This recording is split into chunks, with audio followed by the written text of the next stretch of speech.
ദോഷത്തോടെ ദൈവമക്കൾ അവരുടെ കരവും ശബ്ദവും ഉയർത്തി ദൈവത്തിന് നന്ദി പറയാം. ശാന്തമായി ദൈവവചനത്തിലേക്ക് നിങ്ങളുടെ ശ്രദ്ധയെ ഞാൻ തിരിക്കുകയാണ്. പത്രോസ് എഴുതിയ 1-ാം ലേഖനം 1-ാം അധ്യായം അതിൻ്റെ 3-4 വേദഭാഗങ്ങൾ ഈ രാത്രിയിലെ ചിന്തയ്ക്ക് ആധാരമായി നമുക്ക് വായിക്കാം. പത്രോസിലേക്ക് എഴുതിയ 1-ാം ലേഖനം 1-ാം അധ്യായം അതിൻ്റെ 3-4 വേദഭാഗങ്ങൾ. നമ്മുടെ കർത്താവായ യേശുക്രിസ്തുവിൻ്റെ പിതാവായ ദൈവത്തിന് സ്തോത്രം.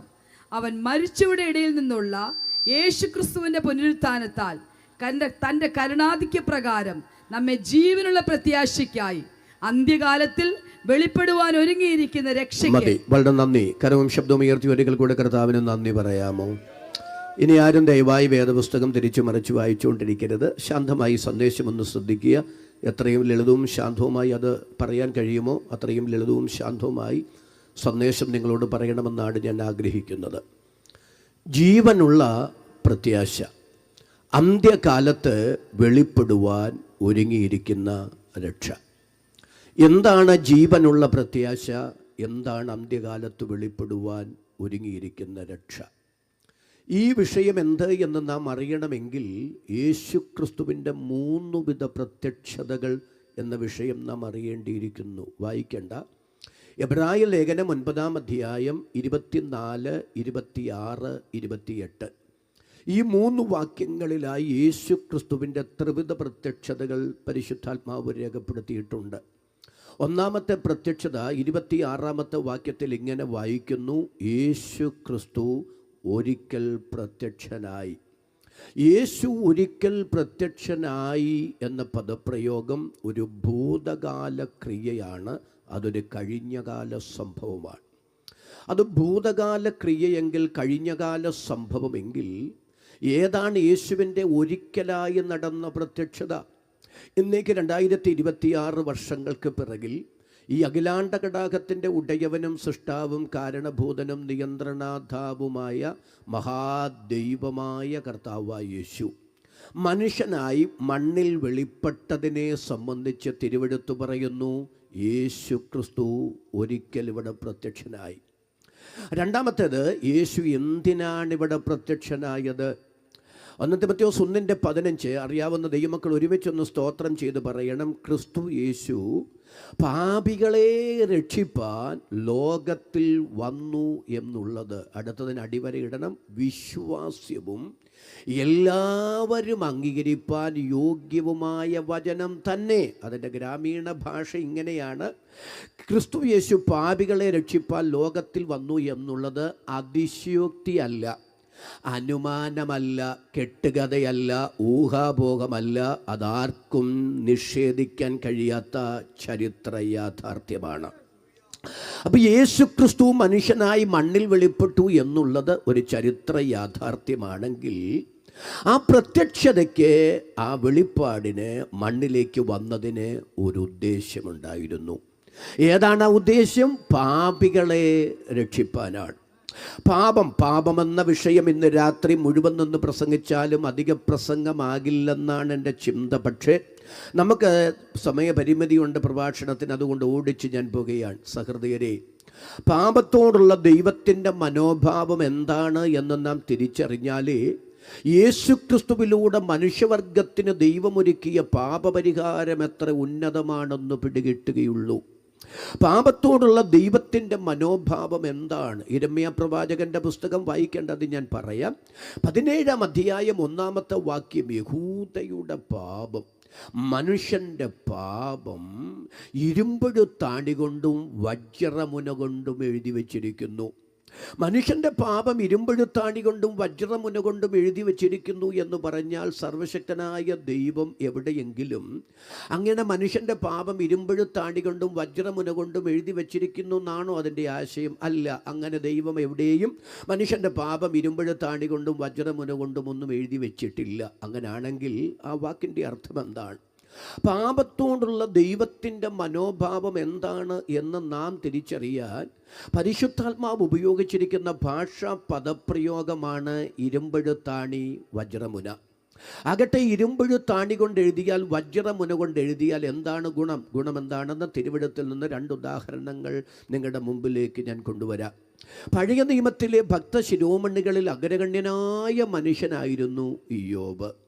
അദ്ദേഹം ദീർഘവർഷങ്ങൾ പ്രതിസന്ധിയിലൂടെ കടന്നുപോയ ഭക്തനാണ്. അതുകൊണ്ടാണ് ഇയ്യോബ് തൻ്റെ പണ്ടത്തെ മാസങ്ങളിലെ കാലം, അതായത് ഞാൻ എൻ്റെ മക്കൾ എൻ്റെ മേശയ്ക്ക് ചുറ്റുമിരുന്ന് എൻ്റെ ശുഭകാലം ഞാൻ ഓർക്കുന്നു എന്നൊക്കെ പറഞ്ഞിട്ട് പറയുന്നത് എൻ്റെ പണ്ടത്തെ മാസങ്ങൾ. നമ്മളൊരു പ്രതിസന്ധിയെ പിന്നീട് പിറകോട്ട് ചിന്തിച്ചിട്ട് പണ്ടത്തെ മാസങ്ങൾ എന്ന് പറയണമെങ്കിൽ അത് വർഷങ്ങളുടെ കാലപ്പഴക്കമുണ്ടാകണം. അപ്പോൾ ഇയ്യോബ് വർഷങ്ങൾ മാനസിക സംഘർഷങ്ങളിലൂടെ, ശാരീരിക കഷ്ടപ്പാടുകളിലൂടെ, സാമ്പത്തിക തകർച്ചയിലൂടെ പോയ ഭക്തനാണ്. നമ്മെ എല്ലാവരെയും പോലെ തന്നെ ആ പച്ചയായ മനുഷ്യൻ ജീവിതത്തിൻ്റെ പ്രതിസന്ധികളിലൂടെ കടന്നു പോയപ്പോൾ അതിനോടൊക്കെ മാനസികമായി പൊരുത്തപ്പെടാൻ ത്രാണിയില്ലാതെ വൈകാരികമായി പൊട്ടിത്തെറിച്ച് പ്രതികരിച്ചിട്ടുണ്ട്. ഒരിക്കൽ തൻ്റെ പ്രതിസന്ധിയുമായി ഏറ്റുമുട്ടി മനസ്സുമടുത്ത് ആ ഭക്തൻ പറയുകയാണ്, അയ്യോ, എൻ്റെ ഈ സങ്കടമെല്ലാം കൂടെ ഒന്ന് എഴുതി വച്ചിരുന്നെങ്കിൽ, അവയെ ഒരു പുസ്തകത്തിൽ കുറിച്ചു വെച്ചിരുന്നെങ്കിൽ, അടുത്തത് അവയെ ഈയം കൊണ്ടും ഇരുമ്പാടി കൊണ്ടും പാറയിൽ സദാകാലത്തേക്കും കൊത്തിവെച്ചിരുന്നെങ്കിൽ കൊള്ളായിരുന്നു. അപ്പോൾ ഈയം കൊണ്ടെഴുതിയാൽ, ഇരുമ്പെഴുത്താണി കൊണ്ടെഴുതിയാൽ, വജ്രമുന കൊണ്ടെഴുതിയാൽ അത് വല്ലപ്പോഴത്തേക്കിനുമുള്ളതല്ല, അത് സദാകാലത്തേക്കിനുമുള്ളതാണ്. വേദപുസ്തകത്തിൽ നിന്ന് തന്നെ മറ്റൊരു ഉദാഹരണം പറയാം. യെശയ്യാ പ്രവാചകന്റെ പുസ്തകം വായിക്കേണ്ട 20-ാം അധ്യായം 1-ാം വാക്യം. അവിടെ ഇങ്ങനെ രേഖപ്പെടുത്തിയിരിക്കുന്നു, അശൂർ രാജാവായ സാർഗോൺ, അതായത് അശൂർ എന്ന രാജ്യത്തെ സാർഗോൺ എന്ന രാജാവ് ഭരിച്ചിരുന്നു. വേദപുസ്തകത്തിലല്ലാതെ ലോക ചരിത്രത്തിലോ അശൂർ രാജാക്കന്മാരുടെ ചരിത്രത്തിലോ അങ്ങനെ ഒരു രാജാവ് ജീവിച്ചിരുന്നതായി, അശൂരിനെ ഭരിച്ചിരുന്നതായി ഒരു കാലഘട്ടത്തിൽ യാതൊരു തെളിവും ഉണ്ടായിരുന്നില്ല. അതുകൊണ്ട് വിശുദ്ധ വേദപുസ്തകത്തിൻ്റെ ദൈവനിശ്വാസീയതയെ എതിർക്കുന്ന പ്രഭാഷകരും വിജ്ഞാനകോശത്തിൻ്റെ എഴുത്തുകാരും വേദപുസ്തകത്തിൽ പിശകില്ല എന്ന് പറയുന്നത് ചുമ്മാതാണ്. വേദപുസ്തകത്തിൽ യെശയ്യാ 21-ൽ സാർഗോൺ എന്ന ജനിക്കാത്ത, ജീവിക്കാത്ത, ഭരിക്കാത്തൊരു രാജാവ് ഉണ്ടായിരുന്നു എന്ന് രേഖപ്പെടുത്തിയിരിക്കുന്നു. അതുകൊണ്ട് വേദപുസ്തകത്തിൽ തെറ്റുണ്ട്. അങ്ങനെ അതവരെ ചൂടേറിയ ചർച്ചകളിലൂടെ, അതുപോലെ തന്നെ പ്രചാരണങ്ങളിലൂടെയൊക്കെ കൊഴുപ്പിച്ചുകൊണ്ട് നടന്നു. അങ്ങനെ ഇരിക്കെ എൻസൈക്ലോപീഡിയ ബ്രിട്ടാനിക്ക ആ കാലഘട്ടത്തിൽ ഇങ്ങനെ രേഖപ്പെടുത്തി, വേദപുസ്തകത്തിൽ പിശകുണ്ട്. അതിന് തെളിവായി ആ കാര്യം രേഖപ്പെടുത്തുകയുണ്ടായി. വേദപുസ്തകത്തിൽ തെറ്റില്ല എന്ന് പറയുന്നത് ചുമ്മാതാണ്. യെശയ്യാ 21-ൽ പറയുന്ന സാർഗോൺ എന്ന രാജാവിനെ കുറിച്ച് കേട്ടുകേൾവി പോലുമില്ല, അതുകൊണ്ട് വേദപുസ്തകത്തിൽ പിശകുണ്ട്. അങ്ങനെ ഇരിക്കെ AD 1841-ൽ പോൾ എമയിൽ ബോട്ട എന്ന് പറയുന്നൊരു ഭൂഗർഭ ഗവേഷകൻ അശൂരിൻ്റെ തലസ്ഥാനമായ നിനവേ പട്ടണം ഭൂഗർഭ ഗവേഷണം നടത്തി. അങ്ങനെ ഉത്ഖനനം നടത്തി ചെല്ലുമ്പോൾ ആയിരക്കണക്കിന് ശിലാലിഖിതങ്ങൾ അദ്ദേഹത്തിന് കിട്ടി. അതിൽ ഒട്ടനവധി ശിലകളിൽ അശൂർ രാജാക്കന്മാരുടെ പേരുകൾ രേഖപ്പെടുത്തിയിരിക്കുന്നു. നിരവധി പേരുകൾ രേഖപ്പെടുത്തിയിരിക്കുന്നതിനിടയിൽ സാർഗോണിൻ്റെ പേരുമുണ്ടായിരുന്നു. അതുമാത്രമല്ല, സാർഗോണെക്കുറിച്ച് മാത്രം രേഖപ്പെടുത്തിയിരിക്കുന്ന ധാരാളം ശിലാഫലകങ്ങൾ, ലിഖിതങ്ങൾ അദ്ദേഹത്തിന് കിട്ടി. അത് പുരാവസ്തു ഗവേഷക വിഭാഗത്തിന് കൈമാറി. അങ്ങനെ ശാസ്ത്രലോകം ഒന്നടങ്കം അംഗീകരിച്ചു, യെശയ്യാ 21-ൽ പറയുന്ന സാർഗോൺ എന്ന രാജാവ് ജീവിച്ചിരുന്നു, അശൂരിനെ ഭരിച്ചിരുന്നു. എൻസൈക്ലോപീഡിയ ബ്രിട്ടാനിക്ക അടുത്ത എഡിഷനിൽ ഇങ്ങനെ രേഖപ്പെടുത്തി, തിരുത്ത്, ഞങ്ങൾക്കാണ് പിശക് സംഭവിച്ചത്, വേദപുസ്തകത്തിനല്ല. വേദപുസ്തകത്തിൽ പിശകുണ്ടെന്നതിന് തെളിവായി അക്കാര്യം രേഖപ്പെടുത്തിയതിൽ ഞങ്ങൾ അത്യന്തം ഖേദം രേഖപ്പെടുത്തുന്നു. ഒരു സുവിശേഷകൻ എന്ന നിലയിൽ ആത്മാഭിമാനത്തോടെ ഞാൻ പറഞ്ഞുകൊള്ളട്ടെ, പ്രിയപ്പെട്ടവരെ, നാം ജീവിക്കുന്ന കാലഘട്ടം വിജ്ഞാന വിസ്ഫോടനം നടക്കുന്ന കാലഘട്ടമാണ്. മറ്റേതൊരു കാലത്തേക്കാൾ മനുഷ്യ മസ്തിഷ്കം ഇവിടെ അതിവേഗം വളർന്നുകൊണ്ടിരിക്കുകയാണ്. വിജ്ഞാനത്തിൻ്റെ നീട്ടിയ കരം കൊണ്ട് മനുഷ്യൻ പ്രപഞ്ചത്തെ മുഴുവൻ പിടിച്ചെടുത്തവൻ്റെ കാൽക്കീഴെ ചവിട്ടി മതിച്ചു. അന്യഗ്രഹങ്ങളിലേക്ക് മനുഷ്യനെ പറിച്ചു നടാൻ ശാസ്ത്രം ഇവിടെ അശ്രാന്ത പരിശ്രമങ്ങൾ നടത്തിക്കൊണ്ടിരിക്കുകയാണ്. എന്നാൽ ശാസ്ത്രത്തോടുള്ള മുഴുവൻ ആദരവ് നിലനിർത്തി ഇന്ന് രാത്രി ഞാൻ വിളിച്ചു പറയുന്നു, ശാസ്ത്ര മനുഷ്യ, നിൻ്റെ തലച്ചോറ് എത്ര വളർന്നാലും, വിജ്ഞാന വിസ്ഫോടനം ഇവിടെ സംഭവിച്ചാലും, വിജ്ഞാനത്തിൻ്റെ നീട്ടിയ വിരൽ തുമ്പുകൊണ്ട് പ്രപഞ്ചത്തെ മുഴുവൻ നീ നിൻ്റെ വരുതിയിൽ നിർത്തിയാലും, നാളിതുവരെ ഒരു പിശകുണ്ട് പിശകുണ്ടെന്ന് ആർക്കും ചൂണ്ടിക്കാണിക്കാൻ കഴിയാൻ പറ്റാതെ ഇരുന്നതും ഇനി നാളെയുടെ നീളയിൽ ഒരു പിശകുണ്ടെന്ന് ആർക്കും ചൂണ്ടിക്കാണിക്കാൻ കഴിയാൻ പറ്റാത്തതുമായ ഏക വിശ്വാസ പ്രഖ്യാപന രേഖ അതിന്ന് രാത്രി ഞാൻ അഭിമാനത്തോട് ഉയർത്തിപ്പിടിച്ചിരിക്കുന്ന, നെഞ്ചോട് ചേർത്ത് പിടിച്ചിരിക്കുന്ന സത്യവേദ പുസ്തകമെന്ന് പറയുമ്പോൾ കരമുയർത്തി അഭിമാനത്തോടെ ദൈവത്തിന് സ്തോത്രം പറയാൻ മനസ്സുള്ള ദൈവമക്കളെ കരവും ശബ്ദവും ഉയർത്തി സന്തോഷത്തോടെ ഈ രാത്രി ദൈവത്തിന് സ്തോത്രം ചെയ്യാം. പ്രിയപ്പെട്ടവരെ, എന്തിനാ ആ ഉദാഹരണം ഞാൻ ഇവിടെ ഉദ്ധരിക്കാൻ കാരണം, ആയിരക്കണക്കിന് കൊല്ലങ്ങൾ ആ ശിലാലിഖിതങ്ങൾ മണ്ണിനടിയിൽ കിടന്നിട്ടും അതിലെഴുതിയ അക്ഷരങ്ങൾ മാഞ്ഞുപോയില്ല. എന്താ മാഞ്ഞു പോകാഞ്ഞേ? അത് ഇരുമ്പഴുത്താണി കൊണ്ടെഴുതി, അത് വജ്രമുന കൊണ്ടെഴുതി. അപ്പോൾ ഇരുമ്പഴുത്താണി കൊണ്ടെഴുതിയാൽ, വജ്രമുന കൊണ്ടെഴുതിയാൽ ആയിരക്കണക്കിന് കൊല്ലങ്ങൾ മണ്ണിൽ കിടന്നാലും മാഞ്ഞു പോകില്ല, തീയിൽ കൊണ്ടിട്ടാലും മാഞ്ഞു പോകില്ല. അപ്പം മനുഷ്യ, നിന്റെ പാപം ഈയം കൊണ്ടും ഇരുമ്പഴുത്താണി കൊണ്ടും എഴുതി വച്ചിരിക്കുന്നു എന്ന് പറഞ്ഞാൽ അതിൻ്റെ അർത്ഥം ഇത്രയേ ഉള്ളൂ, ലളിതമാണ്.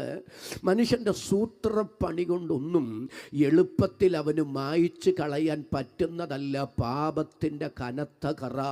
എന്നാൽ ആ കറ കഴുകിക്കളയാൻ ഗൗരവമായ ഒരു രക്ഷാകര പദ്ധതി എൻ്റെ ദൈവം ചരിത്രത്തിൽ നിവർത്തിച്ചു എന്ന സത്യം പറയാനാ ഞങ്ങൾ യോഗം ഇവിടെ ക്രമീകരിച്ചത്. ആ സത്യം പറയാനാ ദൈവം നമ്മെ മഹാനിയോഗം ഏൽപ്പിച്ചത്. അത് പറയുന്നതാ സുവിശേഷം. അത് പറഞ്ഞാലേ സുവിശേഷമാവുകയുള്ളൂ. കരമുയർത്തി സന്തോഷത്തോടെ ദൈവത്തിന് ആമേൻ പറയാൻ എത്ര പേർക്ക് രാത്രി മനസ്സുണ്ട്? അടുത്ത പ്രധാന ചോദ്യത്തിലേക്ക് ഞാൻ വരികയാണ്. ആകട്ടെ, യേശു ക്രിസ്തുവിനെ ആവശ്യമില്ലാത്ത, യേശു ക്രിസ്തുവിലൂടെ മനുഷ്യവർഗത്തിന് ദൈവം ഒരുക്കിയ പാപപരിഹാരം, രക്ഷ ആവശ്യമില്ലാത്ത ഏതെങ്കിലും ഒരു മനുഷ്യനുണ്ടോ? KJ തോമസ് പാസ്റ്റർ, നിങ്ങൾ പറയുന്നത് പോലെ യേശു ക്രിസ്തുവോ യേശു ക്രിസ്തുവിൻ്റെ ക്രൂശ് മരണമോ ആ മരണത്തിലൂടെ ഒരുങ്ങപ്പെട്ടെന്ന് പറയുന്ന രക്ഷയോ പാപപരിഹാരമോ ഒന്നും എനിക്ക് വേണ്ട എന്ന് പറയുന്നവരൊത്തിരി പേര് കണ്ടേക്കും. പക്ഷേ എൻ്റെ ചോദ്യം, അങ്ങനെ പറയാൻ അർഹരായ വല്ലരുമുണ്ടോ? ധാർമ്മിക യോഗ്യതയുള്ള, അങ്ങനെ ആ രക്ഷാകര പദ്ധതിയിൽ നിന്ന് ഒഴിഞ്ഞിരിപ്പാൻ അർഹതയുള്ളവരാരെങ്കിലും ഉണ്ടോ? ആ ചോദ്യത്തിന് ഇന്ന് രാത്രി ഒരു ശാന്തമായ മറുപടി ഒന്ന് പറഞ്ഞോട്ടെ. 90-ാം സങ്കീർത്തനം വായിക്കേണ്ട 8-ാം വാക്യത്തിൽ ഭക്തൻ ഇങ്ങനെ പാടുകയാണ്: അങ്ങ് ഞങ്ങളുടെ അകൃത്യങ്ങളെ അങ്ങയുടെ മുൻപിലും ഞങ്ങളുടെ രഹസ്യ പാപങ്ങളെ അങ്ങയുടെ മുഖപ്രകാശത്തിലും വെച്ചിരിക്കുന്നു. അതിനൊരു വിശദീകരണം തരുന്നതിന് മുമ്പ് വളരെ വിനയത്തോടും ദൈവഭയത്തോടും കൂടെ ഞാനൊരു കാര്യം പറയുകയാണ്. പ്രിയപ്പെട്ടവരെ, ഭർത്താവിനെ മറയ്ക്കാം, ഭാര്യയെ വഞ്ചിക്കാം, മാതാപിതാക്കളെ കബളിപ്പിക്കാം, മക്കളെ മറയ്ക്കാം, പണവും സ്വാധീനവും കഴിവും ഒക്കെയുണ്ടെങ്കിൽ നിയമത്തിൻ്റെ കണ്ണിൽ പൊടിയിട്ട് പലതിൽ നിന്നും രക്ഷപ്പെടാൻ പറ്റിയേക്കാം. പക്ഷേ അധിക നാൾ അതൊന്നും മറയ്ക്കാനും ഒളിക്കാനും വിദഗ്ധമായി കബളിപ്പിച്ച് ജീവിക്കാനും സാധ്യമല്ല. അഗ്നിജ്വാലയ്ക്കൊത്ത കണ്ണുള്ള, മനുഷ്യൻ്റെ നിരൂപണങ്ങളെ ദൂരത്തുനിന്ന് ഗ്രഹിക്കുന്ന സർവശക്തനായ ദൈവത്തെ ഒളിച്ചും മറച്ചും ഒന്നും ചെയ്യാൻ സാധ്യമല്ലെന്ന് തിരിച്ചറിഞ്ഞ് ഭയത്തോടെ ദൈവത്തെ സേവിക്കാൻ, വിറയലോടെ ഘോഷിച്ചുല്ലസിക്കാൻ എനിക്ക് കൃപ തരണമെന്ന് അധരം തുറന്ന ദൈവത്തോട് സ്തോത്രം ചെയ്ത് പ്രാർത്ഥിക്കുന്ന വിശുദ്ധന്മാർ, വിശുദ്ധമതികൾ അവരുടെ കരമുയർത്തി ഒരിക്കൽ കൂടി ഈ രാത്രി ദൈവത്തിന് സ്തോത്രം ചെയ്യൂ. ഇന്ന് രാത്രി മറക്കരുത്, അറയ്ക്കകത്ത് പറയുന്നത് പുരമുകളിൽ ഘോഷിക്കപ്പെടും. ആ ദൈവത്തെയാണ് നാം സേവിക്കുന്നത് എന്ന യാഥാർത്ഥ്യം, ആ ഉത്ബോധം ഇന്ന് രാത്രി നമ്മുടെ അകത്തുണ്ടാകണം. എന്താ ഭക്തൻ പാടുന്നത്? അങ്ങ് അവരുടെ അകൃത്യങ്ങളെന്നല്ല, അവരുടെ രഹസ്യ പാപങ്ങളെന്നല്ല. ആരാ പറയുന്നത്? മോശ, പഴയ നിയമത്തിൻ്റെ മധ്യസ്ഥൻ. എന്താ പറയുന്നത്? അവരുടെ അകൃത്യങ്ങളെന്നല്ല, അവരുടെ രഹസ്യ പാപങ്ങളെന്നല്ല, ഞാനും ജനവും ഉൾപ്പെടെ ഞങ്ങളുടെ അകൃത്യങ്ങൾ, ഞങ്ങളുടെ രഹസ്യപാപങ്ങൾ, ആ കൂട്ടത്തിൽ മോശയും കൂടെ ഉൾപ്പെടുകയാണ്. എൻ്റെ ചോദ്യം, മോശയെപ്പോലൊരു മനുഷ്യന് പാപബോധം തോന്നുക എന്നുള്ളത് അല്പം അസംഭവ്യമായ കാര്യമാണ്. ഞാനതൊന്ന് തൊട്ട് നിങ്ങൾക്ക് വ്യക്തമാക്കാം. ആരാണ് മോശ? മോശ ആരാന്ന് 3 ഉദാഹരണങ്ങൾ പറയുമ്പോൾ നിങ്ങൾക്ക് മനസ്സിലാകും. ലക്ഷോപലക്ഷം ജനവുമായ ദൈവ മനുഷ്യൻ മിസ്രൈമിൽ നിന്ന് കനാനെ ലക്ഷ്യമാക്കി യാത്ര ചെയ്യുകയാണ്. യാത്ര ചെയ്യുമ്പോൾ ചെങ്കടൽ മാർഗതടസ്സമായി കുലംകുത്തി ഒഴുകുന്നു. അദ്ദേഹത്തിന് മുമ്പ് ആരും വടിനീട്ടി കൈനീട്ടി കടൽ പുലർത്തിയതായി അദ്ദേഹം കേട്ടിട്ട് പോലുമില്ല.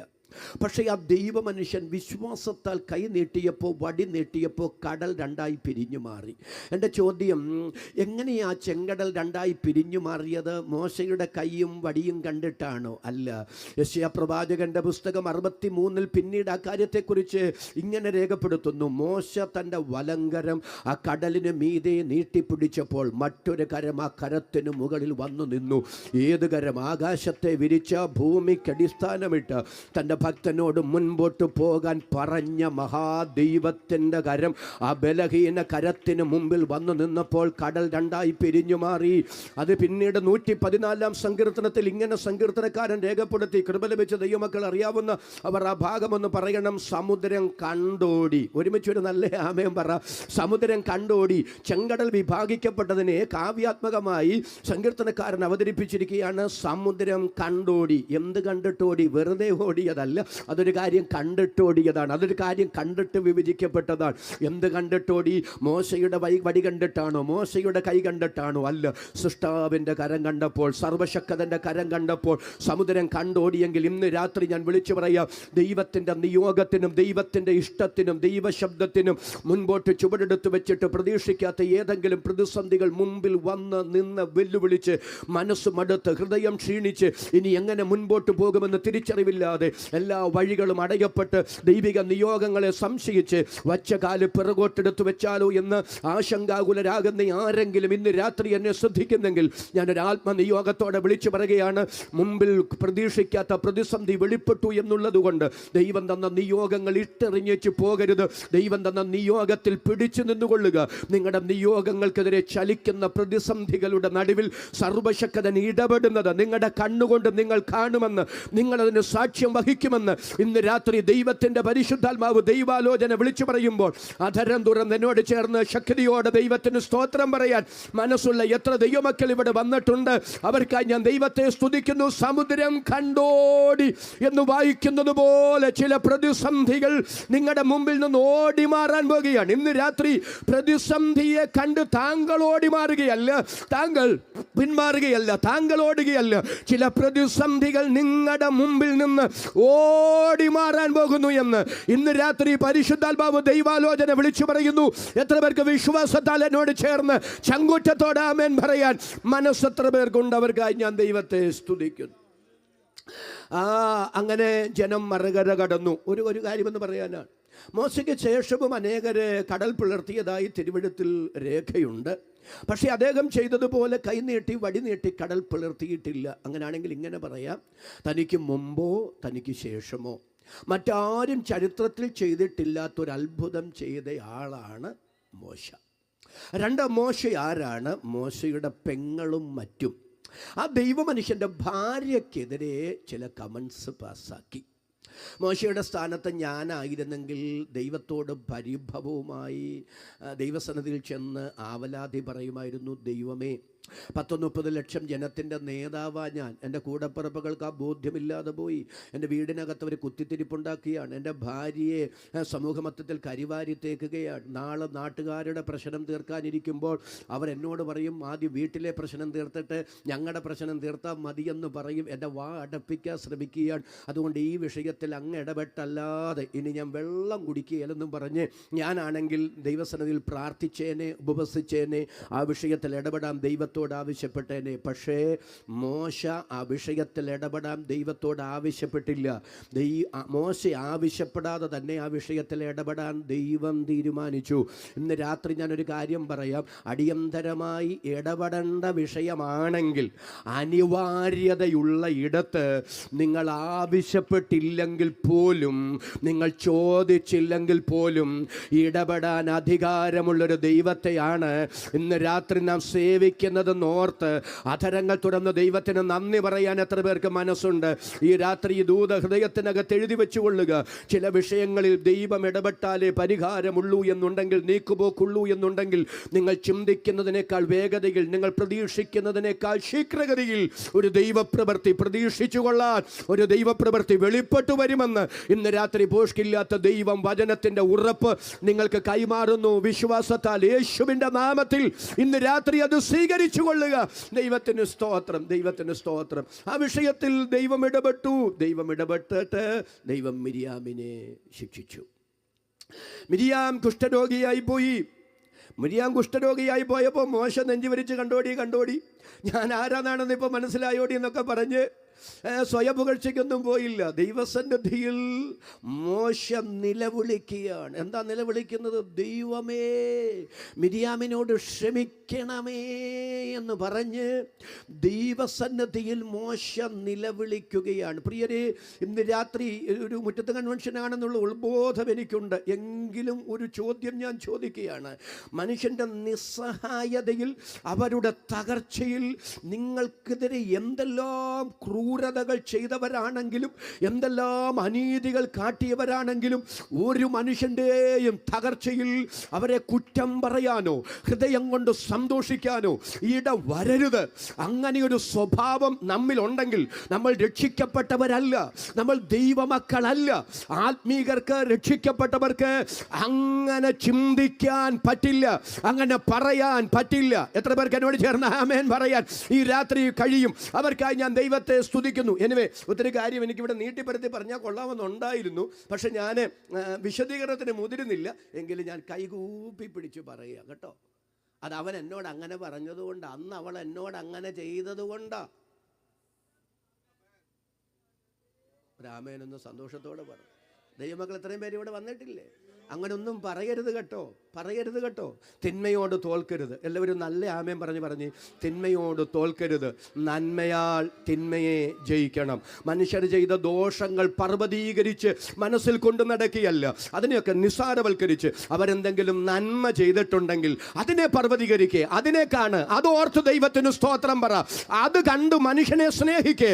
മനുഷ്യർ ചെയ്ത നിസ്സാര കാര്യങ്ങളെ പർവ്വതീകരിച്ച് അവരെ വെറുക്കാതെ, അവരെ അകറ്റി നിർത്താതെ, ഇന്ന് രാത്രി നിസ്സാര കാര്യങ്ങളെ പർവ്വതീകരിച്ച് ബന്ധങ്ങൾ തകർക്കാതെ, നിസ്സാര കാര്യങ്ങളുടെ പേരിൽ ബന്ധങ്ങളെ കശക്കിയെറിയാതെ, ഇന്ന് രാത്രി കാര്യങ്ങളെ പർവ്വതീകരിക്കാതെ പരിശുദ്ധാത്മാവ് പറയുന്നു, തിന്മയോട് തോൽക്കരുത്, നന്മയാൽ തിന്മയെ ജയിക്കണം. എന്നോട് ചേർന്ന് ചങ്കുറ്റത്തോടെ ആമേൻ പറയാൻ എത്ര പേർക്ക് ഈ രാത്രി മനസ്സുണ്ട്? അവർക്കായി ഞാൻ ദൈവത്തെ സ്തുതിക്കുന്നു. മോശ ദൈവസന്നിധിയിൽ നിലവിളിക്കുകയാണ്, ദൈവമേ, മിരിയാമിനോട് ക്ഷമിക്കണമേ, സൗഖ്യമാക്കണമേ. പക്ഷെ ആ വക്കാലത്ത് ദൈവം ഏറ്റെടുത്തില്ല. മോശ ആവശ്യപ്പെട്ടതെല്ലാം ദൈവം ചെയ്തു കൊടുത്തിട്ടുണ്ട്. ഒരാമേനൊന്ന് പറ. എന്തിനേറെ പറയുന്നു? ഞാൻ നിന്റെ കൂടെ വരത്തില്ല, എൻ്റെ ഒരു ദൂതനെ അയക്കാം എന്നൊക്കെ ദൈവം പറഞ്ഞപ്പോൾ, എൻ്റെ പൊന്നു ദൈവമേ, അങ്ങനാണെങ്കിൽ ഞങ്ങളെ അയക്കല്ലേ. തിരുസാന്നിധ്യം ഞങ്ങളോടുകൂടെ പോരുന്നില്ലെങ്കിൽ ഞങ്ങളെ അയക്കരുത് എന്ന് ദൈവസന്നിധി നിലവിളിച്ചപ്പോൾ എൻ്റെ ദൈവം പറഞ്ഞെന്നാൽ പിന്നെ നീ ചോദിച്ചതല്ലേ, ഞാൻ പോന്നേക്കാമെന്ന് ദൈവത്തിൻ്റെ തീരുമാനം മാറ്റി. ഒരാമേൻ സന്തോഷത്തോടെ പറയാമോ? പക്ഷേ ഇവിടെ മോശ നിലവിളിച്ചിട്ടും മിരിയാമിൻ്റെ കാര്യത്തിൽ ദൈവം മോശയ്ക്ക് അനുകൂലമായ ഒരു വാക്കും പറഞ്ഞില്ല. നീ എത്ര കരഞ്ഞാലും, നീ എത്ര നിലവിളിച്ചാലും മോശേ, 7 ദിവസം അവളെ പാളയത്തിന് പുറത്താക്കിയേക്ക്.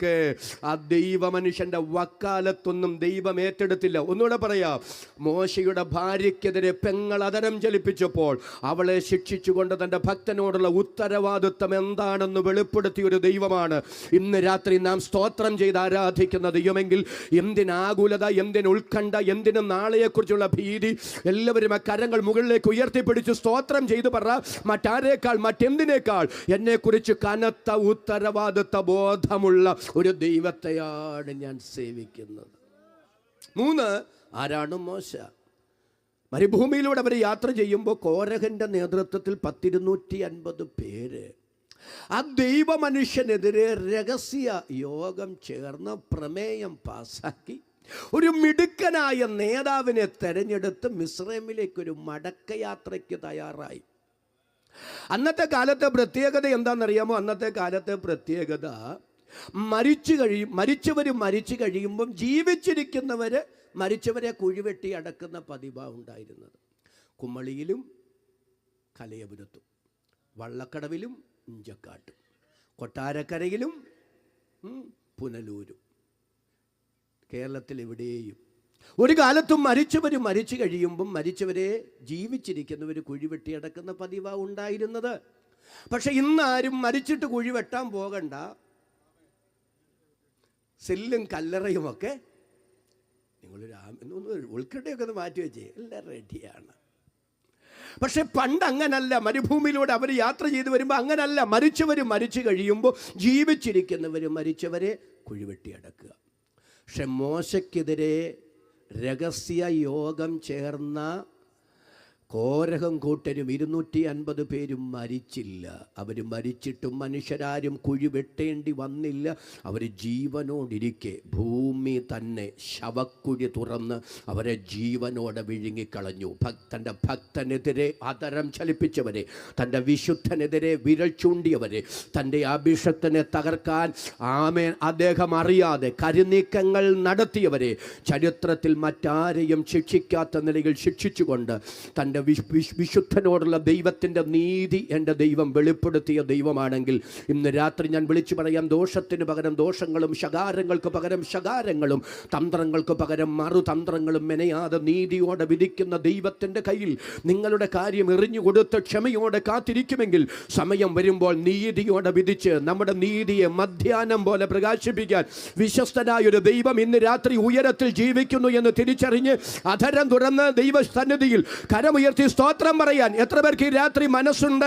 അവർക്കായി ഞാൻ ദൈവത്തെ സ്തുതിക്കുന്നു. ഒരു കാര്യം, ഇന്ന് രാത്രി മുറ്റത്ത് കൺവെൻഷൻ ആണെങ്കിലും ഞാൻ സുവ്യക്തമായി വിളിച്ചു പറയുകയാണ്, ദൈവത്തിന് സ്തോത്രം. മനുഷ്യ, നീ വിതയ്ക്കുന്നത് തന്നെ നീ കൊയ്യും. ഒരാമയും പറയാമോ? ന്യായം വിധിക്കുന്ന ഒരു ദൈവമുണ്ടെന്നറിഞ്ഞോണം. ഒരു നിരപരാധിയും നമ്മുടെ മുഖാന്തരം കണ്ണു നിറയപ്പെടരുത്. ഒരു നിരപരാധിയും നമ്മൾ മുഖാന്തരം മനസ്സു തകർന്നരുത്. ഒരു നിസ്സഹായനും നമ്മൾ മുഖാന്തരം വേദനിക്കാൻ തകരാൻ ഇടവരരുത്. കരുതിക്കൂട്ടി അങ്ങനെ ചെയ്താൽ പ്രതികരിക്കുന്നൊരു ദൈവമുണ്ട്. പണമുള്ളപ്പോൾ, അധികാരമുള്ളപ്പോൾ, സ്വാധീനമുള്ളപ്പോൾ, ചോദിക്കാനും പറയാനും ആരുമില്ലാത്തപ്പോൾ എന്തും ചെയ്യാം. പക്ഷേ ഒരു സമയം കഴിയുമ്പോൾ, ന്യായവിധിയുടെ സമയമാകുമ്പോൾ, ദൈവത്തിൻ്റെ ഇടപെടൽ ഉണ്ടാകുമ്പോൾ, ദൈവത്തിന് സ്തോത്രം, നിശ്ചയമായും അതിനെല്ലാം തക്ക തിരിച്ചടി ഉണ്ടാകുമെന്ന് ഇന്ന് രാത്രി എത്ര പേർ എന്നോട് ചേർന്ന് വിശ്വസിക്കുന്നു? തിരുവെടുത്ത് പറയുന്നു, മനുഷ്യൻ വിതയ്ക്കുന്നത് തന്നെ മനുഷ്യൻ കൊയ്യും. ഭയത്തോടൊരു ദൂത് ഞാൻ പറയാൻ കേട്ടു. ഇസ്രായേലിന്റെ ഒന്നാമത്തെ രാജാവായ ശൗല് ഫെലിസ്ത്യരുമായുള്ള യുദ്ധത്തിൽ കൊല്ലപ്പെട്ടു. ഫെലിസ്ത്യൻ അദ്ദേഹത്തിൻ്റെ തല വെട്ടിക്കൊണ്ടുപോയി. ആ തലയില്ലാത്ത ഉടലുണ്ടല്ലോ, ആ ശരീരം ബേത്ശാൻ എന്ന് പറയുന്ന മനുഷ്യൻ്റെ ചുവരെ കൊണ്ട് കലണ്ടർ തൂക്കിയിടുന്നത് പോലെ തൂക്കിയിട്ടു. നിങ്ങൾ കണ്ടിട്ടുണ്ടോ, കേട്ടിട്ടുണ്ടോ എവിടെങ്കിലും ഒരു മനുഷ്യൻ്റെ തലയില്ലാത്ത ശരീരം ഭിത്തിയെ തൂക്കിയിടുന്നത്? നിങ്ങൾ വരുന്നില്ല. പക്ഷെ ബേത്ശാന്റെ ചുവരിന്മേൽ തലയില്ലാത്ത ശരീരം തൂക്കിയിട്ടു. എന്തിനാ ശരീരം അങ്ങനെ ആ ചുവരിൽ തൂക്കിയിടാൻ കാരണം? തൂക്കിയിടാനൊരു കാരണമുണ്ട് കേട്ടോ. ഇവൻ അധികാരമുണ്ടായിരുന്നപ്പോൾ, ഇവന് പ്രതാപമുണ്ടായിരുന്നപ്പോൾ, ഇവൻ ആൾശേഷി ഉണ്ടായിരുന്നപ്പോൾ, ഇവൻ എന്തും ചെയ്യാനുള്ള അവകാശമുള്ളൊരു സമയമുണ്ടായിരുന്നപ്പോൾ പാവപ്പെട്ട ദാവീദിനെ ഭിത്തിയോട് ചുവരോട് ചേർത്ത്, ഒരാമയും പറഞ്ഞ്, ചുവരോട് ചേർത്ത് കുന്തം കൊണ്ട് കുത്തിക്കൊല്ലാൻ എത്ര പ്രാവശ്യം ശൗല് ചാടിയതാണ്.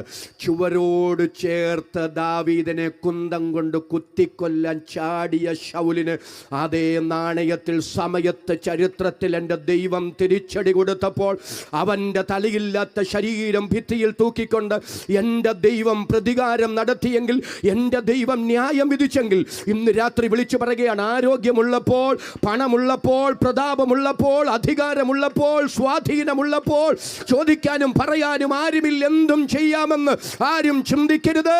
അങ്ങനെ ചെയ്താൽ, അങ്ങനെ ചിന്തിച്ചാൽ കനത്ത തിരിച്ചടി ചരിത്രത്തിൽ അനുഭവിക്കേണ്ടി വരും എന്നിന്ന് രാത്രി തിരുവെടുത്ത് ഉയർത്തിപ്പിടിച്ച് ഞാൻ പറയുമ്പോൾ എന്നോട് ചേർന്ന് ദൈവത്തിന് സ്തോത്രം ചെയ്യാനും ദൈവത്തെ ഭയപ്പെടാനും എത്ര പേർക്ക് മനസ്സുണ്ട്?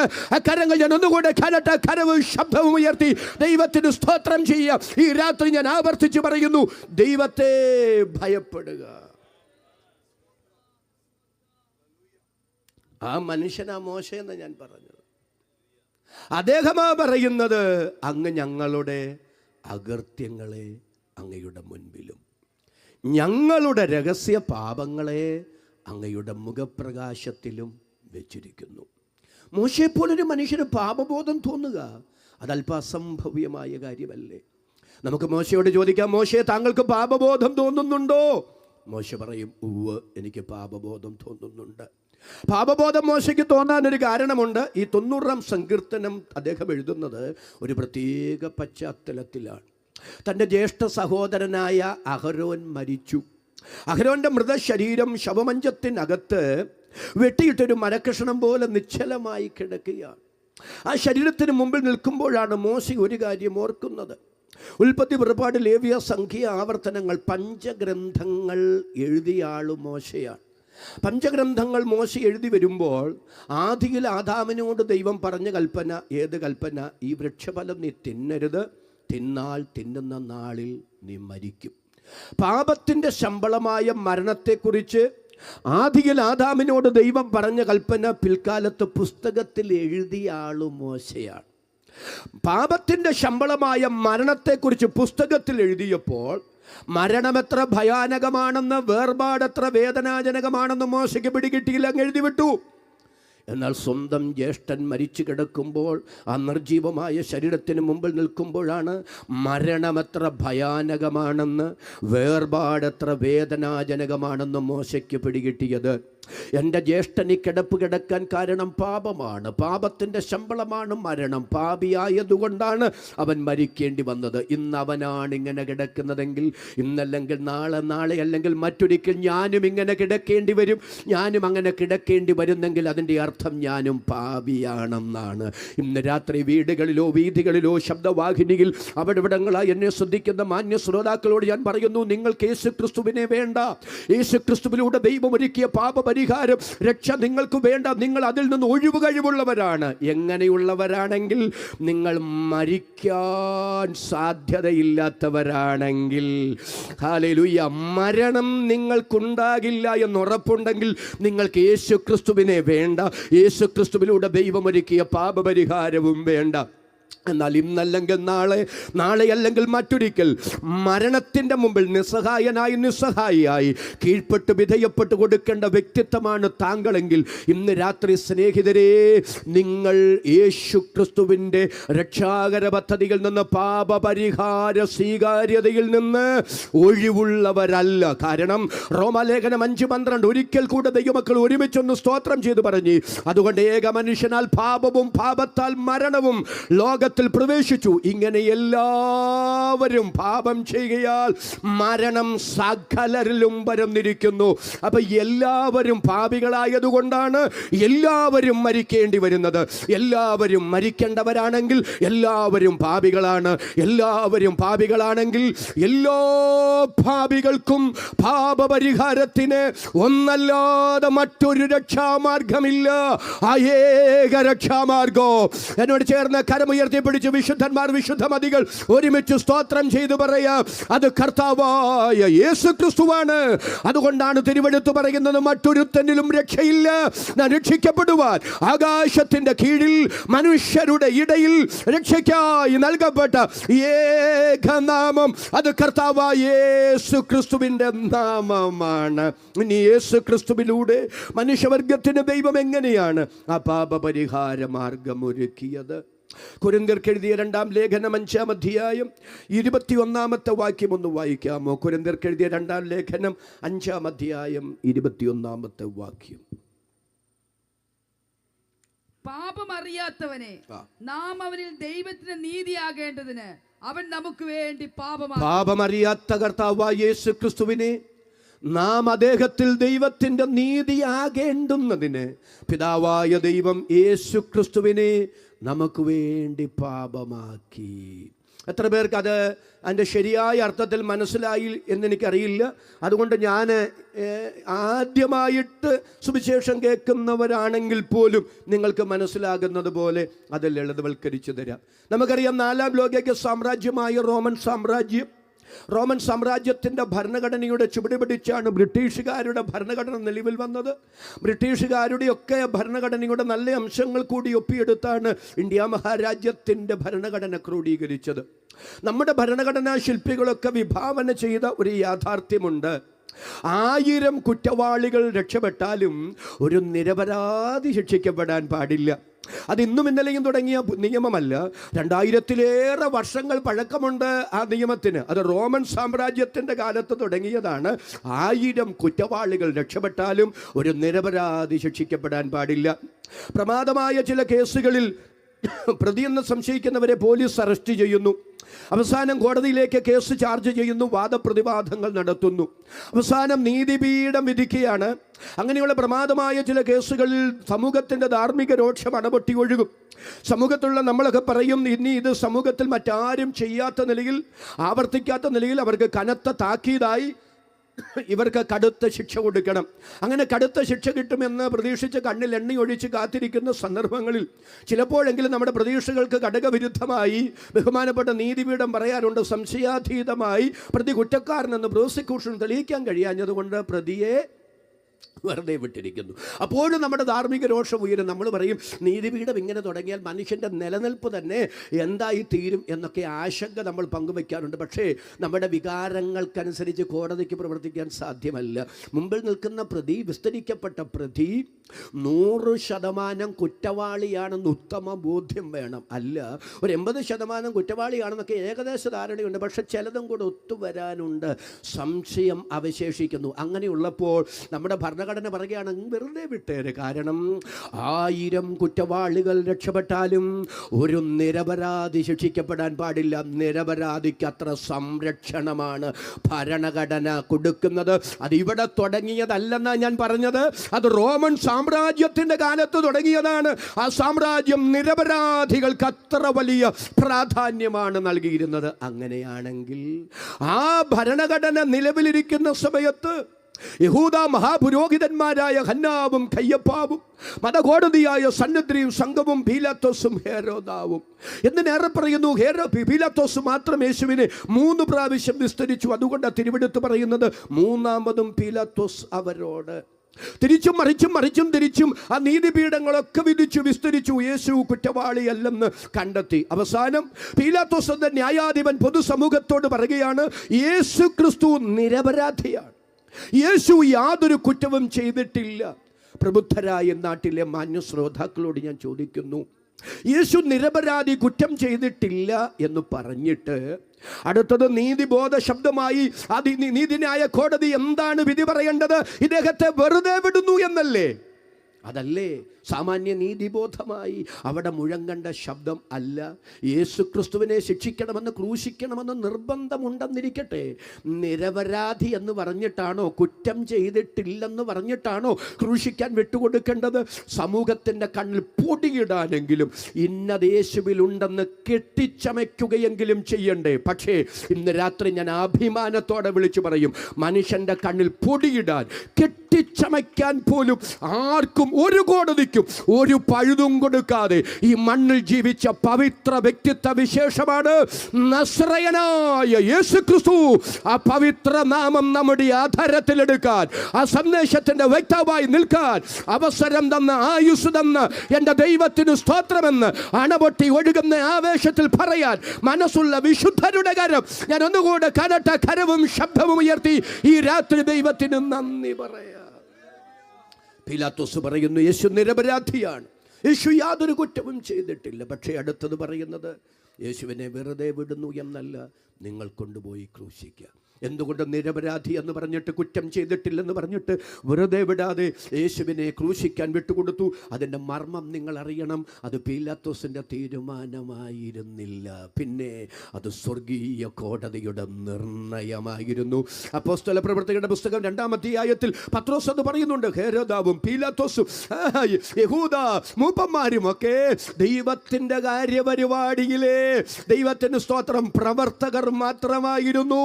അത് പീലാത്തോസിന്റെ തീരുമാനമായിരുന്നില്ല, പിന്നെ സ്വർഗീയ കോടതിയുടെ നിർണയമായിരുന്നു. ഏതാണ് നിർണയം? പാപമറിയാത്ത യേശു ക്രിസ്തുവിനെ മുഴു മനുഷ്യവർഗത്തിനും പാപമാക്കിക്കൊണ്ട്, ഭാവിയായ മനുഷ്യ, നിനക്ക് വേണ്ടി ദൈവം ഒരുക്കിയ പാപ പരിഹാര മാർഗമാണ് നസ്രയനായ യേശു ക്രിസ്തു.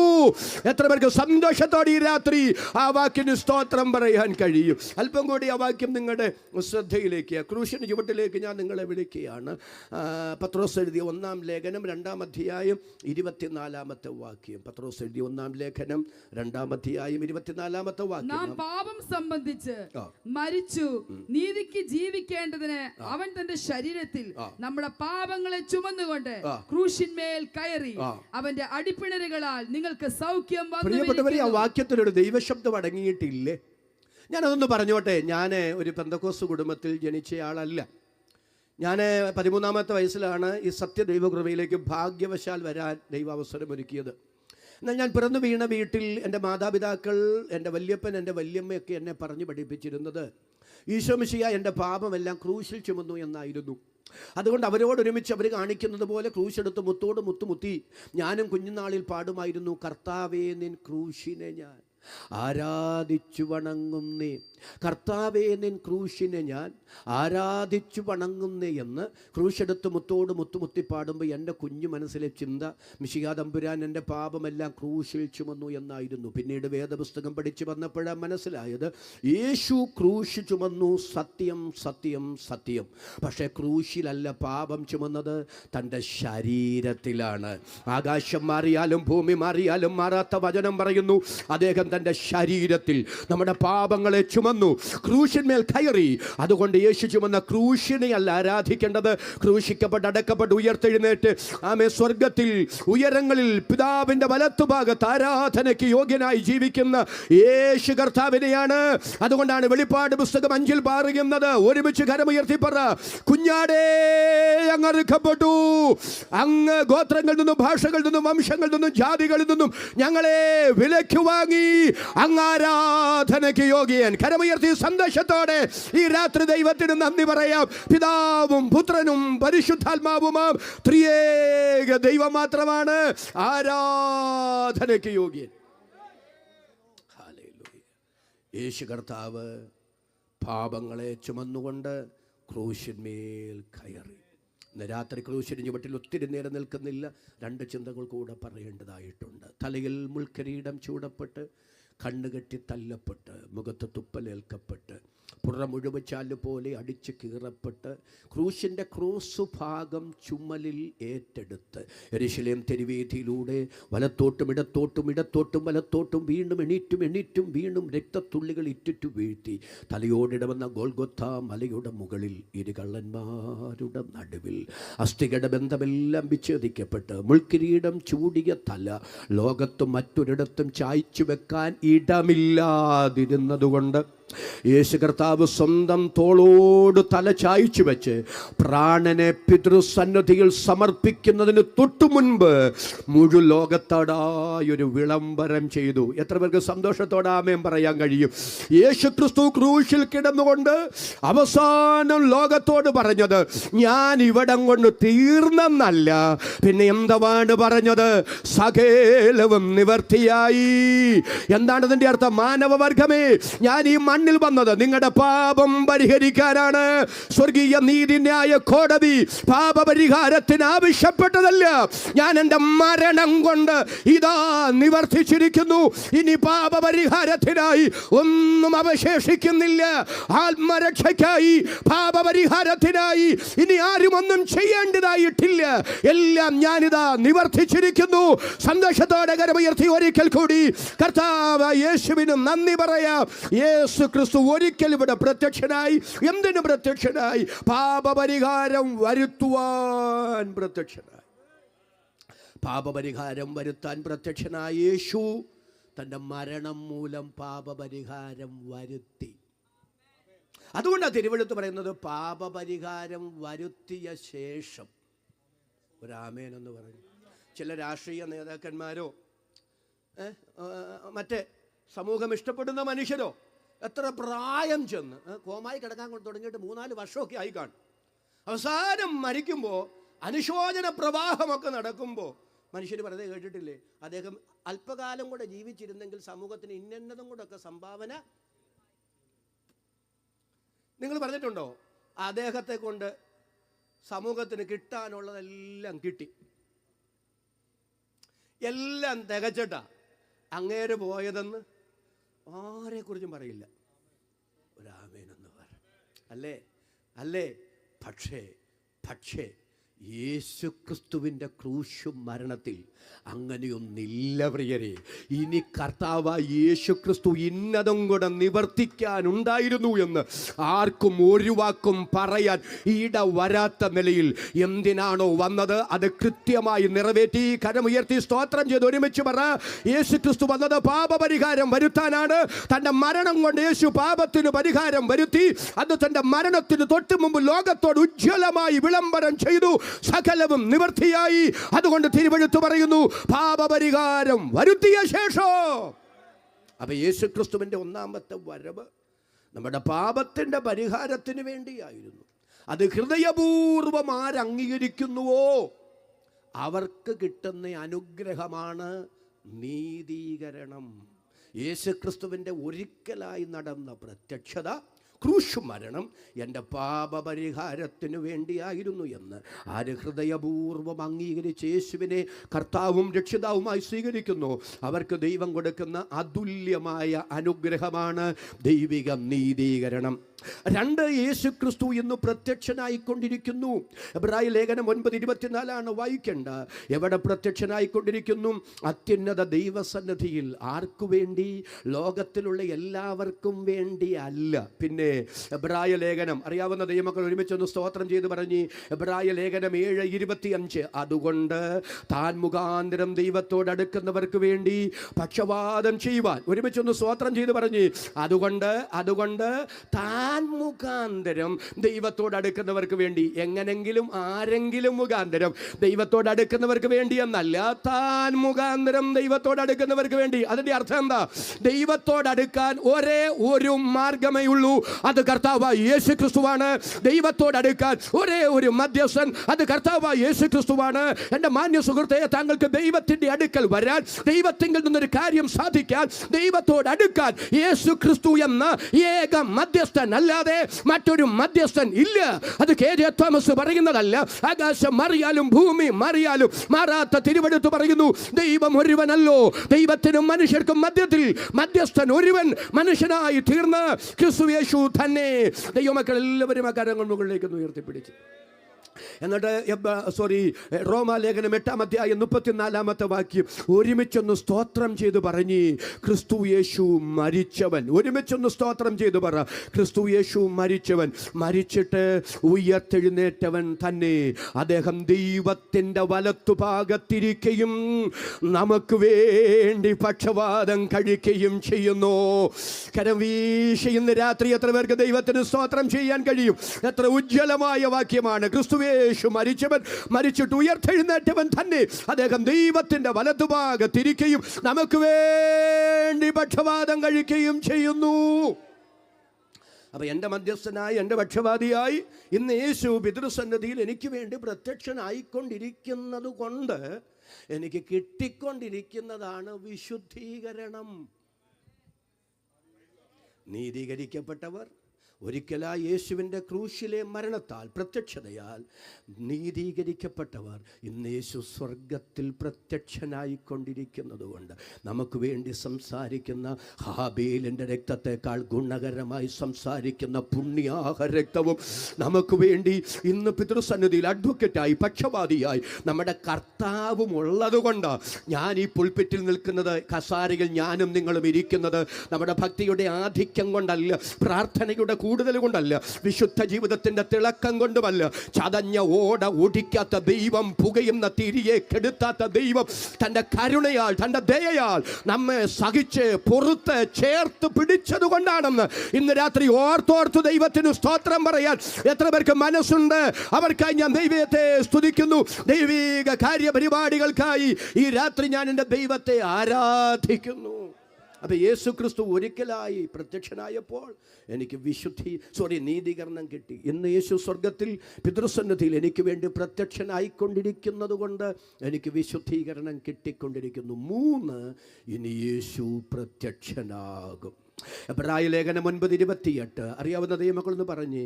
പാപം കൂടാതെ തനിക്കായി കാത്തു നിൽക്കുന്നവരുടെ രക്ഷയ്ക്കായി ഇനി യേശു ക്രിസ്തു പ്രത്യക്ഷനാകും. ഒന്നാമത് അദ്ദേഹം പ്രത്യക്ഷനായപ്പോൾ എനിക്ക് നീതീകരണം കിട്ടിയെങ്കിൽ ഇന്ന് സ്വർഗത്തിൽ യേശു പ്രത്യക്ഷനായിക്കൊണ്ടിരിക്കുന്നത് കൊണ്ട് എനിക്ക് വിശുദ്ധീകരണം കിട്ടിക്കൊണ്ടിരിക്കുന്നെങ്കിൽ ഇനി യേശു പ്രത്യക്ഷനാകുമ്പോൾ എനിക്കെന്ത് കിട്ടും? റോമാലേഖനം 8:18 നമ്മിൽ വെളിപ്പെടുവാനുള്ള തേജസ്സു വിചാരിച്ചാൽ ഈ കാലത്തിലെ കഷ്ടങ്ങൾ സാരമില്ലെന്നെണ്ണുന്നു. തെസ്സലോനിക്കർക്ക് എഴുതിയ 2-ാം ലേഖനം 2:14 നമ്മുടെ കർത്താവിൻ്റെ മഹത്വം പ്രാപിക്കാനല്ലോ. ഒരുമിച്ച് ആമേൻ പറയാമോ? നമ്മുടെ കർത്താവിൻ്റെ മഹത്വം പ്രാപിക്കാനല്ലോ അവൻ ഞങ്ങളുടെ സുവിശേഷ ഘോഷണത്താൽ നിങ്ങളെ രക്ഷയ്ക്ക് വിളിച്ചത്. പ്രിയപ്പെട്ടവരെ, എന്തിനാ രക്ഷിക്കപ്പെട്ടത്? രക്ഷിക്കപ്പെട്ടവർ എന്തിനാ ഇരുമ്പ് തൂണുപോലെ താമ്രം മതിൽ പോലെ കൃപയിൽ പിടിച്ചു നിൽക്കുന്നത്, ഇട്ടെറിഞ്ഞു പോകാത്തത്? എന്തെല്ലാം നിന്ദകൾ, അപമാനങ്ങൾ, പീഡകൾ, ദൈവത്തിന് സ്തോത്രം, ക്രൂര വാക്കുകൾ, എന്തെല്ലാം നിലയിൽ മനസ്സ് മടുത്തു ഹൃദയം ക്ഷീണിക്കത്തക്ക നിലയിൽ എന്തെല്ലാം കുത്തുവാക്കുകൾ, ഒറ്റപ്പെടുത്തപ്പെടലുകൾ, അതിൻ്റെ എല്ലാം നടുവിൽ പ്രകോപനപരമായി ഏതുമില്ലാത്തതുപോലെ ഇത് ഇട്ടെറിഞ്ഞു പോകാത്തത് ഇന്ന് രാത്രി ഒരു സ്ഥലത്തും നമ്മുടെ നങ്കൂരം ഉറപ്പിക്കപ്പെട്ടത് കൊണ്ടാണ്. അത് വേറെ എവിടെയുമല്ല, അതും നിത്യതയിലാണ്. കരമുയർത്തി സന്തോഷത്തോടെ ദൈവത്തിന് സ്തോത്രം ചെയ്യാം. നമ്മുടെ കർത്താവിൻ്റെ മഹത്വം പ്രാപിക്കാനല്ലോ അവൻ ഞങ്ങളുടെ സുവിശേഷ ഘോഷണത്താൽ നിങ്ങളെ രക്ഷയ്ക്ക് വിളിച്ചത്. 1 യോഹന്നാൻ 3:1 മുതൽ കാൺമീൻ, നാം ദൈവമക്കളെന്ന് വിളിക്കപ്പെടുവാൻ പിതാവ് നമുക്ക് എത്ര വലിയ സ്നേഹം നൽകിയിരിക്കുന്നു. പ്രിയമുള്ളവരെ, നാം ഇപ്പോൾ ദൈവമക്കളാകുന്നു. ലോകം അദ്ദേഹത്തെ അറിഞ്ഞിട്ടില്ലായതുകൊണ്ട് നമ്മെയും അറിയുന്നില്ല. നാം ഇന്നതാകുമെന്ന് ഒരുമിച്ചൊന്ന് സ്തോത്രം ചെയ്ത് പറഞ്ഞ്, നാം ഇന്നതാകുമെന്ന് ഇതുവരെ പ്രത്യക്ഷമായില്ല.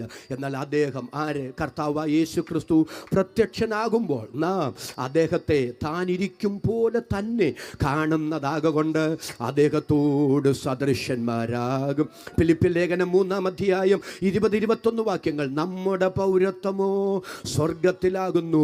അവിടെ നിന്ന് കർത്താവായ യേശു രക്ഷിതാവായി വരുമെന്ന് നാം കാത്തിരിക്കുന്നു. ആമേൻ. അദ്ദേഹം സകലവും തനിക്ക് കീഴ്പ്പെടുത്തുവാൻ കഴിയുന്ന തൻ്റെ വ്യാപാര ശക്തി കൊണ്ട് നമ്മുടെ താഴ്ചയുള്ള ശരീരത്തെ അദ്ദേഹത്തിൻ്റെ മഹത്വമുള്ള ശരീരത്തോട് അനുരൂപമായി രൂപാന്തരപ്പെടുത്തും. പുനരുദ്ധാനത്തിന്റെ പൊൻപുലരിയിൽ കാഹളനാദത്തിങ്കിൽ യേശു കർത്താവിന്റെ മടങ്ങി വരവിൽ നമ്മുടെ ഈ താഴ്ചയുള്ള ശരീരം യേശു ക്രിസ്തുവിന്റെ മഹത്വമുള്ള ശരീരത്തോട് അനുരൂപമായി രൂപാന്തരപ്പെടുമെന്ന് നാം വിശ്വസിക്കുന്നു. അതാണ് അന്ത്യകാല രക്ഷ, അതാണ് ജീവനുള്ള പ്രത്യാശ, അതാണ് മഹത്വീകരണം, അതാണ് തേജസ്കരണം, അതാണ് ശരീരത്തിന്റെ വീണ്ടെടുപ്പായ പുത്രത്വത്തിന്റെ വീണ്ടെടുപ്പ്. ആ തിരിച്ചറിവുള്ള ദൈവമക്കൾ കരമുയർത്തി ഒരിക്കൽ കൂടി ദൈവത്തിന് സ്തോത്രം ചെയ്യുക. നീതീകരിക്കപ്പെട്ടവർ വിശുദ്ധീകരണമെന്ന പ്രോസസ്സിലൂടെ മഹത്വീകരണമെന്ന ആത്യന്തിക ദൈവിക പദ്ധതിയിലേക്ക് പ്രവേശിക്കാൻ പോവുകയാണ്. അപ്പൊ യേശു ക്രിസ്തുവിന്റെ മടങ്ങി വരവ്, മരിച്ച വിശുദ്ധരുടെ ഉയർപ്പ്, നമ്മുടെ രൂപാന്തരം, അതാ ജീവനുള്ള പ്രത്യാശ, അതാ അന്ത്യകാലത്തിൽ വെളിപ്പെടുവാൻ ഒരുങ്ങിയിരിക്കുന്ന രക്ഷ. KJ തോമസേ, ഇത് വല്ലതും നടക്കുമോ? രാമേനെന്ന് പറഞ്ഞു. യേശു വരുമോ? മരിച്ച വിശുദ്ധർ ഉയർക്കുമോ? നാം രൂപാന്തരപ്പെടുമോ? എത്ര നാളായി ഇത് കേൾക്കാൻ തുടങ്ങിയിട്ട്. ഇത് വല്ലതും നടക്കുമോ? ഒരുമിച്ചൊന്ന് സ്തോത്രം ചെയ്ത് പറ.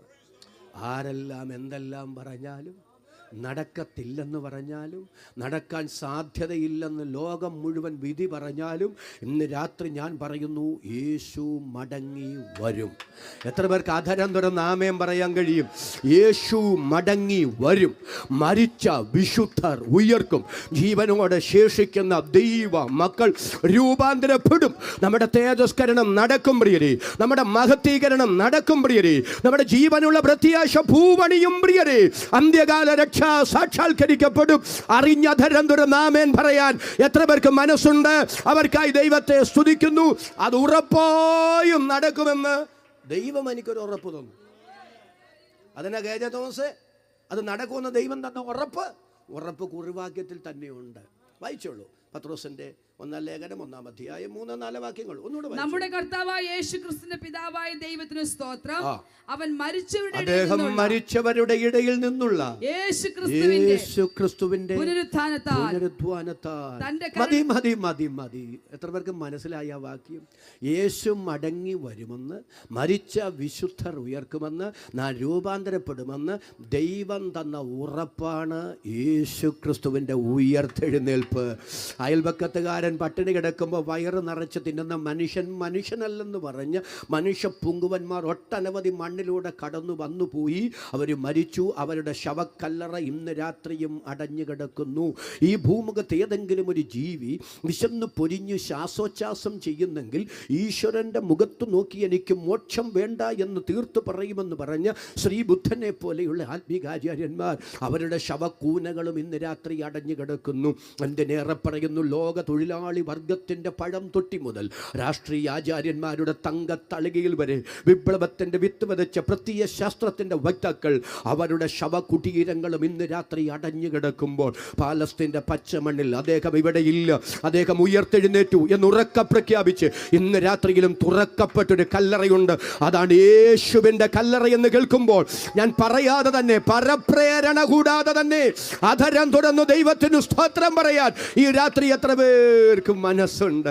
ഈ സമയത്ത് ഒരു സംഭവം ഞാൻ കേട്ടത് ഓർക്കുകയായിരുന്നു. ബഹുമാന്യനായ ഇന്ത്യ പെന്തക്കോസ്ത് ദൈവസഭയുടെ സമുന്നതനായ നേതാവ്, ഉജ്ജ്വലനായ വാഗ്മി, വിശേഷാൽ യേശുക്രിസ്തുവിൻ്റെ ക്രൂശിനെ മനുഷ്യൻ്റെ മനസ്സിൽ ആ പ്രഭാഷണങ്ങളിലൂടെ വരച്ചു കാട്ടിയ ഏറ്റവും അനുഗ്രഹീതനായ കർത്താവിൻ്റെ ദാസൻ പാസ്റ്റർ PM ഫിലിപ്പ് അവർകൾ, PM ഫിലിപ്പ് സാർ, അദ്ദേഹം ഒരു പ്രാവശ്യം ഇസ്രായേൽ സന്ദർശനം നടത്തിക്കൊണ്ടിരിക്കുകയാണ്.